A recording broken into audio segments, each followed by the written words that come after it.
Right, Neil, you showed us your Renault 5 Maxi, which is incredible. But behind us is something new, and I know that it's so new that you're literally haven't seen it outside the workshop yourself until today. Do you want to tell us what it is? Well, this is a 206 WRC recreation. Okay, I'm quite happy to use the term recreation because I did the work, and but I've been so meticulous in the build, and some people say very anal about how it appears, and the attention to detail has been so important that I can actually comfortably call it a WRC car. This is its very first time outside of my workshop.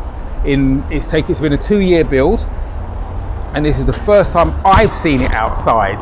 It's the first time the two cars have been together, but when I got it out and was looking around it, the smile was just on my face, was like, wow, this is just amazing, and I built it, but you lose sight of it when it's in the workshop. Okay, now I know from just looking around the car there's an incredible amount of work, so tell me what you started with and how you turned it into a WRC. Again, not dissimilar to the Renault, I started with a 206 1.1 litre road car, which I'd got in from Holland because it would be left-hand drive. That would afford me the left-hand drive, some of the left-hand drive components like the rack and certain of the bits. And then I took it, had it MOT'd to get the chassis number into the Vosa system. And then straight away after that, the whole thing was stripped down to a complete bare shell, and similar to the Renault, everything was thrown away. And I kept on this, as opposed to the Renault, I kept a photo library of everything that was happened of this, and it was literally just this bare shell on stands in my workshop. And I looked at it and I thought, right, we're going to start cutting this thing up, and we're going to start building a racing car out of this body shell, which essentially is what all the manufacturers did. I have to say, there were points where I thought I'd bitten off far more than I could chew. But then you'd go home, sleep on it, and think, nah, I can do this.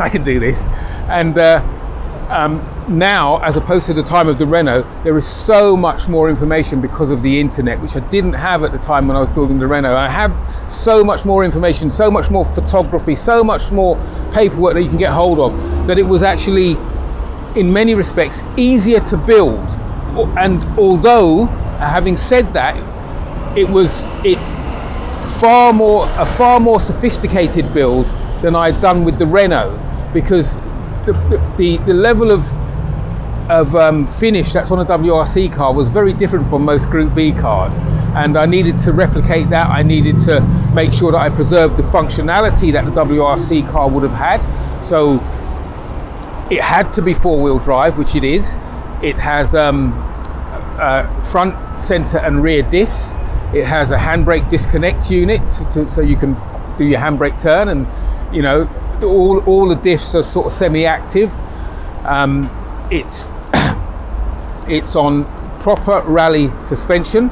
Everything was there were bespoke subframes, front and rear, to carry all of this, all the wishbones, all the suspension, to carry the diffs. It has a 2-litre Peugeot engine, which was stripped down, forged, rods, pistons, crank, cams, everything, bespoke manifolds, inlet and exhaust. I mean, the whole layout was a complete copy of what Peugeot had done with the 206 WRC. But even with their cars, the layouts changed so many times that I had to actually choose a layout and go, I'm going to go with that. I'm going to do that one, and maybe add that little bit in there because it's a bit. But essentially, it was one of the early shapes, and it's got a 5-speed sequential dog engagement gearbox with flat shift and launch control.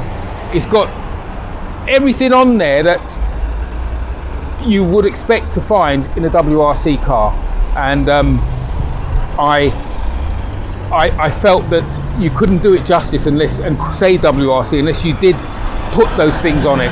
Costs an awful lot of money and an awful lot more time. But I'm really super happy with the result at the end of it.